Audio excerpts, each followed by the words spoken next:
We are filming today in my sunroom. I love it. We're up on the 3rd floor, so there's a great view. We've got plants. We've got a cat. He's asleep. We have a chair, coffee maker, book. It says like the most Zbichorki place there's ever been. I wanted to do another video to kind of check in and mostly go over AP exam updates and changes because they just released everything today. I'm filming this on Friday, April 3rd. So I'm going to give you the highlights, give you links and resources to get more information. I did want to quick share what I am reading right now. Some of you will recognize the author. I'm reading this book called The Plague by Albert Camus, who wrote The Stranger, as some of you will know. Cover's super creepy. I love it. It's really interesting. It's about a city that is quarantined because of a plague that's broken out. Obviously, you can see why I'm reading it right now, but it's really cool. So as far as the AP exam, I'm going to start with what has changed. The big thing that has changed is the time and the format. So used to be a 3-hour paper exam. Now the exam is going to be 45 minutes and will be administered online. Since the exam is 45 minutes, there will be one essay question, one free response question. There used to be 3, that's what we've been preparing for all year. There's only going to be 1, and the one they have chosen is, drumroll, free response question number 2. That is the prose fiction analysis. So we used to have poetry, prose, and then the open-ended. They have chosen the middle one, the prose analysis question. So remember, that's the question where they give you a passage. It's an excerpt from like a play or a novel, some piece of longer prose, and you are to analyze just the section they give you. As far as the format, so it does have to be submitted online. I'm going to go into detail with that a little bit more in a minute. So as far as the testing format, it is online. Schools can choose to administer the test at school, or if a school remains shut down, students will take the test at home.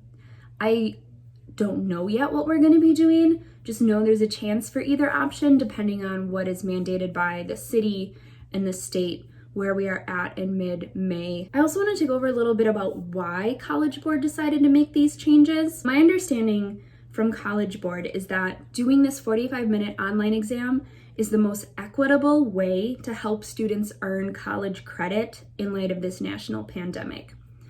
They've done a student survey that revealed students' most preferred testing between May 11th and May 22nd, with makeup dates in June. And the testing date has changed. I will reveal that at the end of the video, but it is no longer May 6th.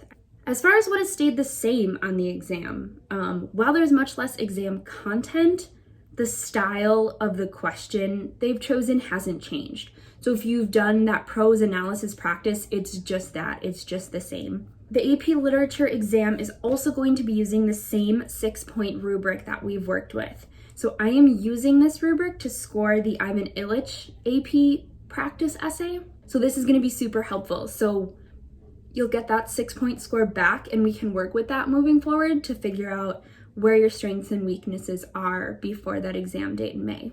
Another thing that has stayed the same is just the way you're applying your reading and writing skills. I can see why they chose this prose analysis question because prose is such a huge part of English literature, and this gets you reading really closely and writing precisely. So same skills we've been working on, just in a more condensed format, so you're still gonna be able to show what you know and what you've practiced all year. Next, I wanna go over what has College Board considered in making these changes and rolling them out with students and teachers. So some things they've questioned are, what is fair to ask students on an AP exam if they have access to other resources like textbooks or notes at home? What type of questions are fair for students to earn college credit? And how can the exams be administered at home in a fair way? So all of these questions are these kind of guiding principles that College Board has been using to make and decide upon these changes. So you might be asking, what if I don't have computer access? So once you know the date and time of the exam, if you anticipate an issue, let me know immediately. Even if you are unsure, if you're like, I don't know, it might be an issue, it might not, let me know anyways. HAPA will try to accommodate you, and if we can't, College Board will. College Board is doing everything in their power to give all students equal access to the exam. They're not assuming that everyone has access to computers or phones or tablets, so they're gonna work, I don't know how, but they have informed us to contact them immediately if we anticipate any lack of technology with our students. The exam date is May 13th at 1 p.m. Mark it down in your calendars right now, May 13th at 1 p.m. You should plan on logging in to access the exam by 12:45. Prior to testing, you'll have to log in and answer security questions. This is to ensure there's no impersonation or cheating. You must complete the work in the 45 minutes. If you do not, your work will not be scored. It's the same as leaving a blank test. So you have to finish in that time limit. There will be a timer on the screen for you while you work, and it might be a nice idea to also just keep track of the time for yourself, have a watch or a clock or a timer nearby on your own as well.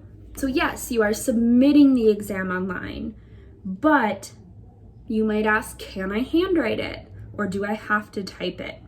The answer is that you can choose. So you can handwrite it and take a photo to submit, or type your response and then copying and pasting into the submission box. However, what they've made really clear to me is that you must retrieve or access the question on the same device that you submit it.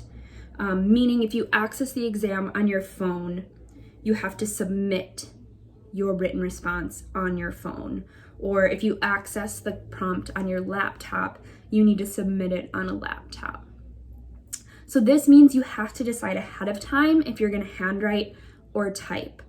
Deciding the day of or during the exam will slow you down unnecessarily. So if you want to handwrite it, a phone might be just fine. Maybe you want a bigger screen, so you use a tablet. AP students have never been able to type their exams before, so for those of you that like typing, that's super cool. You guys are kind of lucky in that way.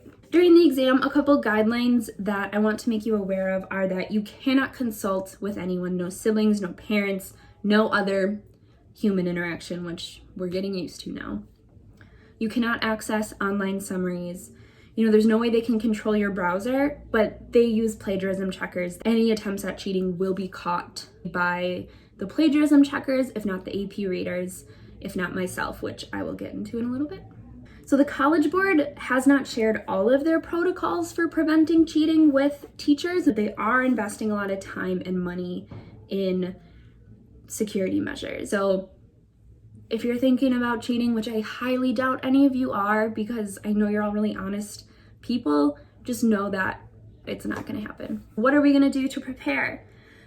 Number one, plan ahead what type of device you want to use and practice working from that specific device. For example, if you think you want to handwrite it, practice handwriting and submitting work for class in the same way. I am willing to take any of the Google Classroom work through photo. Totally fine. We're also going to be doing prep work as a class. I had a strong feeling it was going to be question 2, so I've been working on some materials for that for after our spring break. College Board has also said they will be offering simulation exams to help students determine what type of testing mode they would prefer. They'll have sample prompt online. You can access it on a phone, a computer, and you can see what you prefer. Another way you can prepare is by accessing College Board's YouTube channel. They have been doing these amazing online lessons. They cover general course skills so that regardless of how you do on the AP exam, you are prepared for college, but they're also going to cover specific exam content as we move closer to the test date. A couple final things I want to tell you about AP testing this year. For the first time ever, teachers and schools will be getting copies of your written exam. They're doing this to, number one, help prevent plagiarism because teachers know what their students' work looks like. And two, to help support schools in administering final grades and exams. So schools could have the option of submitting your AP exam for like a final assessment or something. I am unsure what or if I'm gonna do anything with it, but I am super, super excited to see your writing. I've never been able to do that before, so I'm so excited. Makeup testing. If you absolutely cannot complete that exam on May 13th at 1 p.m., the date that is now in your calendar, or you have issues during testing, say you have like an internet outage or something, you have to let me know right away. So a makeup exam has to be requested through me and Mr. McAvoy. He's our AP coordinator, so you have to keep us up to date on your ability to take the exam. I will be linking both in the video notes and in Google Classroom information about updated testing from College Board. I will be uploading the notes that I used to do this video and any other resources that are going to help us prepare right now. But what I want you to focus on for April 14th is your Ivan Illich work. That work is actually going to be really great in preparing us for this AP test. So keep up the great work. I'm here to help if you need anything. I hate kind of being detached from you guys, but I'm really hoping that you're working hard at home. I truly miss teaching so much. Part of why I've liked making videos for my students is it feels like I can connect with you in some way. Reach out if you need anything. I'm here, I'm home all day with my cats, so let me know. Hopefully I'll see you guys sooner rather than later, so bye, I miss you.